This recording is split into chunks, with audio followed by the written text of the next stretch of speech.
Colapso en las morgues de Guayaquil ante el aumento de asesinatos durante la última ola de violencia en Ecuador. Los residentes de Guayaquil se quejan de los malos olores en los alrededores de esta zona del Instituto Forense. Trabajadores con trajes de bioseguridad sacan de un contenedor bolsas negras con decenas de cuerpos. Algunos familiares buscan los restos de sus seres queridos y esperan horas para recibir el cuerpo. Sin datos oficiales, en el centro del Servicio Nacional de Medicina Legal hay más de 200 cadáveres sin identificar o cuyos familiares no han ido a retirar. Los familiares parecen adentro bastante todavía. Y está mal el olor, está feo. Bueno, eso es un poco desesperante porque hasta que también se termina de hacer papeleos y todo eso, imagínense hasta qué hora vamos a estar aquí esperando. Damos la bienvenida a Daniel Pontón Ceballos, analista en temas de violencia, crimen y seguridad, profesor del Instituto de Altos Estudios Nacionales IAEN en Quito, Ecuador. Bienvenido. Hola, ¿qué tal? Un saludo muy cordial. Bueno, como el contexto para saber por qué ocurre esto, ya veremos, se están descomponiendo algunos refrigeradores, pero vaya, se están llenando de cadáveres estos sitios de medicina legal, los forenses, como le dicen en otros países, porque el fenómeno de la violencia extrema está creciendo, ¿es así?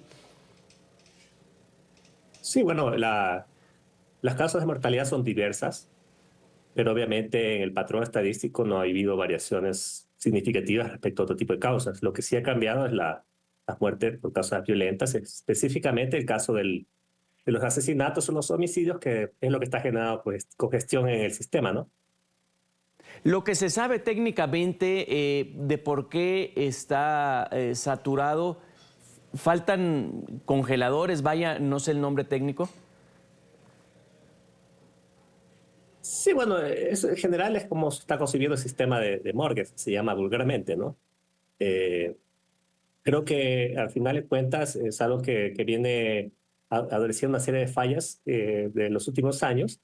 Obviamente estas morgues se han visto saturadas por cadáveres y obviamente eso trae también deterioros a los equipos, a todo lo que es el sistema se maneja. Y eso también se colige con el tema de la falta de inversión que hay en estas áreas que son obviamente muy poco vistas por las autoridades porque al final ¿quién se ocupa de esos temas, ¿no? Pues es un poco medio paradójico, pero que es necesario cuando tenemos un ambiente tan convulso como el que vive Ecuador respecto al tema de la violencia, ¿no? Justo es una falta de presupuesto, podemos presumir entonces, en el plan, los estados de excepción que uno tras otro marca Daniel Noboa, el presidente, ¿debe incluirse esto, considera? Por supuesto que sí, ¿no? Porque hay que mirar el problema integral. Lastimosamente, los planes de inversión en los últimos años, los estados de excepción no han venido acompañados de contrataciones importantes.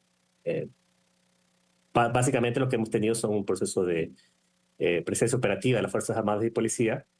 El tema de ejecución presupuestaria de los ministerios ha sido exiguo, hasta el punto que el anterior ministro del Interior fue sancionado por la Asamblea el mes de mayo, justamente por la falta de atención a la ejecución presupuestaria del año 2023. Eso es una muestra de cómo se ha manejado el tema. Este año no creo que sea muy distinto, los indicadores de ejecución son bajos, no tengo los datos últimos, pero en general son bajos en el Estado.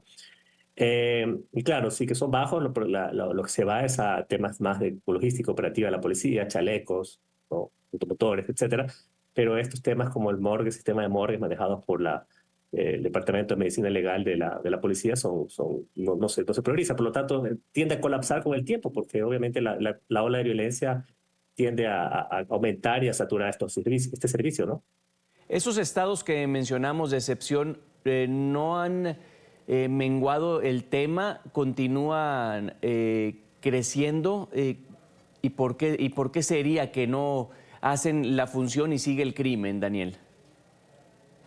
Porque no se causa las raíces estructurales del problema, que esos son institucionales, en la medida de que, por ejemplo, el tema de la impunidad, que ya creo que es un hecho a voces, que veamos que los rendimientos de la justicia frente al tema de la impunidad, que es una variable directamente relacionada con el crecimiento de la violencia, la presencia de la justicia en este tema es nula, hay problemas enormes ahí, no se atiende con suficiencia o con energía a esos temas, y por lo general se da prioridad a temas más operativos de corte reactivo y de corto plazo, ¿no? Y eso es básicamente más de lo mismo.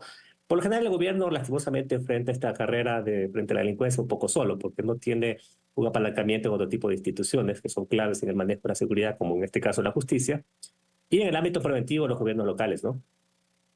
Menciona esto clave que dice una visión a corto plazo. De pronto hay detractores al gobierno actual que dicen, pues es que está pensando en lo más inmediato, que es el tema de su reelección. ¿Usted cómo lo ve? ¿No busca figuras a largo plazo por este tema o no? A ver, el presidente, digamos, es un problema ya de corte estructural, digamos, ¿no? Porque lastimosamente el periodo es muy corto y no se puede exigir al presidente maravillas en tan corto tiempo. El presidente en el mes de enero anunció un plan, una cruzada contra el crimen, anunciando este famoso conflicto armado interno y lo que son los estados de excepción, como que acompañan a este conflicto armado. Eh, y claro, lastimosamente esto como momento fue bastante aplaudido por la ciudadanía y le elevó mucho la popularidad del gobierno. Apalancó eso una consulta popular que la ganó en el mes de abril con bastante, digamos, holgura. Lastimosamente, la naturaleza del problema del crimen es que es adaptativo a las circunstancias. Lastimosamente, y al parecer, estos declaratorias de guerra y los estados de excepción ya dejan de tener efectos importantes disuasivos en el crimen, por lo tanto tiene poco efecto, ¿no? Entonces un poco el gobierno se ha quedado sin un poco alternativas y a eso también hay que sumarle la cuestión política, que es compleja. La Asamblea está ahorita dividida, no respalda la acción del presidente directamente, la cuestión presupuestaria, ¿sí? Y bueno, y el último dato, que la Corte Constitucional del Ecuador el día de ayer acaba de decretar como inconstitucional los estados de excepción que se decretaron en el mes de mayo del gobierno. Por lo tanto, hay una suerte de tira y jala aquí que es complejo. Mientras tanto, el problema del país sigue ahí, ¿no? Que es básicamente un crecimiento abrupto de la violencia y que se necesita un gobierno mucho más centrado en los problemas, más de largo plazo que de corto plazo, ¿no? Al declararlos inconstitucionales, ¿quiere decir que van a desaparecer, Daniel? Sí, desaparecieron, o sea, quedan sin efecto inmediatamente porque los declaró inconstitucional, lo cual eso ya pasó en el mes de abril, se decretó una esta excepción y la Corte Constitucional no encontró elementos suficientes que respalden la constitucionalidad de ese decreto. Después se volvieron a dictar otro y otra vez volvemos a foja cero. Entonces es un problema enorme que yo no sé si está en en el plano de cómo se diseñan estos estados de excepción, que han sido muchos en los últimos años, pero también de pronto la cuestión de la Corte, que a veces está ahí también entender cuáles son las razones que ellos argumentan, pero también hay que ponerse en el papel del gobierno en el sentido que se necesita estos estados de excepción para atacar ciertos problemas importantes en el territorio, porque por ejemplo hay temas como la inviolabilidad del domicilio que se requiere para temas operativos, el tema de la limitación a las movilizaciones, con los que son famosos toques de queda, o la limitación a las correspondencias, una serie de derechos que se suprimen, ¿no? Cuando no están bien justificados vienen estos problemas. Entonces me parecería que es lo que demuestra es que hay una falta de diálogo entre instituciones en general, ¿no? ¿Es hoy Guayaquil la ciudad más violenta de Ecuador? Porque veíamos hace un par de semanas que se concentraba en Manta la violencia, hasta allá fueron los poderes, ¿no? El ejército y las policías a hacer base allá, Daniel. A ver, por número Guayaquil es obviamente de largo, ¿no? Es la ciudad más grande del país, con más población y obviamente la que concentra mayor cantidad de crímenes absolutos. Si lo vemos por tasa, tal vez hay lugares más violentos, hay ciudades que ciertamente han sido mucho más afectadas, pero obviamente son cantones más pequeños y el numérico son mucho menores, ¿no?